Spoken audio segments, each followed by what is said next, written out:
أنا ما أحب الترندات المكررة، بس أحب الترندات. فإيش سويت؟ سويت صينية جبن، شويت الجبن خليته يتحمر، بعدين حطيت عليه الشيبس كذا. شوفوا كيف.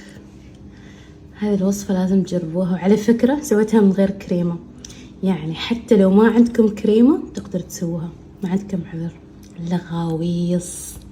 هلا والله، بسوي معاكم اليوم صينية ذرة بالأجبان بدون كريمة، تشيزي لذيذة، وكثرت عليها شيبس بيتزا. جرب الوصفة إدمان. على النار حمست كركم وثوم باودر وزبدة مع ملعقة كبيرة طحين، بعدها ضفت عليهم كوب ونص حليب مبخر وكوب حليب، ضفت عليهم كوب جبن شيدر. بعد ما يذوب الجبن بتحطوا ملعقتين كبار جبن جلاس والذرة، وبتحطوا مكعب خضار أو مكعب دجاج اللي تحبوا. حطيته في الصينية مع جبن ودخلت الفرن عشان يتحمر الجبن، وحطيت عليه الشيبس لذيذ. جربوه وبالعافية.